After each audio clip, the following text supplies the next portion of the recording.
Hi అండి, welcome back to our channel Sukanya simple రెసిపీస్లో crispy prawn fry చూద్దామండి. చూడండి, కరకరలాడే సింపుల్ స్నాక్స్ అండి. ఇలా చేసి పెడితే పిల్లలు ఇష్టంగా తింటారు.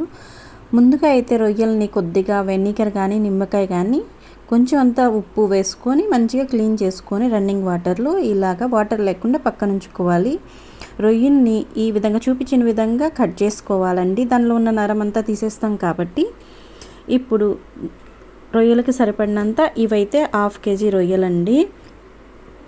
రొయ్యలకి సరిపడినంత సాల్ట్ వేసుకుందాము. ఒక 1/2 టేబుల్ స్పూన్ సాల్ట్ వేసుకొని ఈ విధంగా మంచిగా వాటిని కలుపుకోవాలండి. బాగా అంతా ఉప్పు పట్టేంత వరకు. కొద్దిగా 1 టేబుల్ స్పూన్ మిరియాలండి. మిరియాలు బాగా ఈ విధంగా క్రష్ చేసుకొని పొడి వేసుకోవాలి. మిరియాల పొడి కూడా రొయ్యలకి పట్టేగా బాగా కలుపుకోవాలి. ఇక్కడ నేను తీసుకున్న రొయ్యలు టైగర్ ప్రాన్స్ అండి.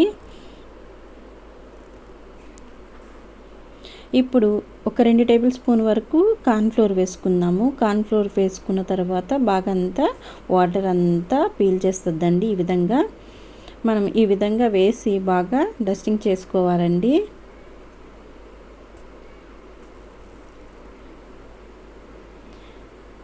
ఒక 10 మినిట్స్ ఇలా వదిలేసేయాలి.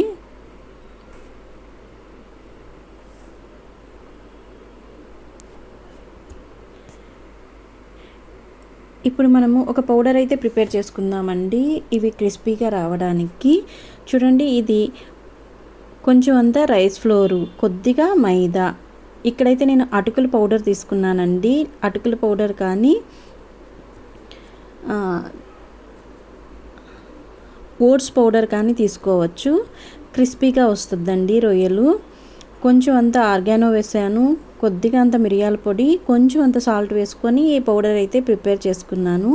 ఈ పౌడర్లో ఇలా ప్రతి రొయ్యని ఈ విధంగా డస్టింగ్ చేసుకోవాలండి. బాగా ఈ విధంగా నేను చూపించిన విధంగా ఈ విధంగా ఒక్కొక్క రొయ్యని బాగా ఈ విధంగా పట్టిస్తే మనకి రొయ్యలు చాలా క్రిస్పీగా తయారవుతాయి.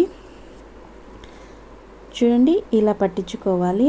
అన్ని రొయ్యలన్నిటినీ ఈ విధంగా డస్టింగ్ చేసుకున్న తర్వాత ఒక 1/2 అవర్ వదిలేసి, చూడండి నేనైతే ఇక్కడ టూత్ పిన్తో వీటిల్ని ఇట్లా పెట్టానండి. అలా వేసుకున్నా పర్వాలేదు, ఇలా అయితే పట్టుకొని తినడానికి వీలుగా బాగుంటుంది. ఈ విధంగా అన్ని రొయ్యల్ని ప్రిపేర్ చేసుకున్న తర్వాత డీప్ ఫ్రైకి సరిపడినంత ఆయిల్ పెట్టుకొని, ఆయిల్ స్లో ఫ్లేమ్లోనే పెట్టుకొని వీటిని ఫ్రై చేసుకోవాలి. చూడండి, ఈ విధంగా ఒకటి వేసుకొని మంచిగా ఒక సైడ్ బాగా కాలిన తర్వాత రెండో సైడ్కి తిప్పుకోవాలి.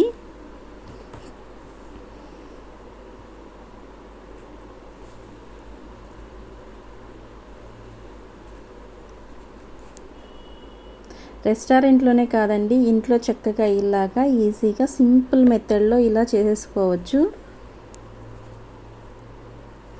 ఈ విధంగా బాగా రెండు వైపులా బాగా వేగిన తర్వాత కలర్ ఈ విధంగా వస్తాయండి. చాలా క్రిస్పీగా, చాలా యమ్మీగా ఉంటాయి. ఇలా అన్ని రొయ్యల్ని ఈ విధంగా ప్రిపేర్ చేసుకోవాలి. చూడండి, కొద్దిగా కరివేపాకుతో గార్నిష్ చేసుకొని సాస్ పెట్టుకుంటే ఎంతో కమ్మని రొయ్యల ఫ్రై అయితే రెడీ అయిపోయిందండి. చక్కగా ఈ విధంగా పిల్లలకి స్నాక్స్ లాగా కానీ ఇంట్లో అందరూ స్నాక్స్ లాగా తినొచ్చండి. ఎంతో క్రిస్పీ యమ్మీ రొయ్యల ఫ్రై అండి. నచ్చితే లైక్ చేయండి, షేర్ చేయండి, సబ్స్క్రైబ్ చేయండి. Please subscribe my channel.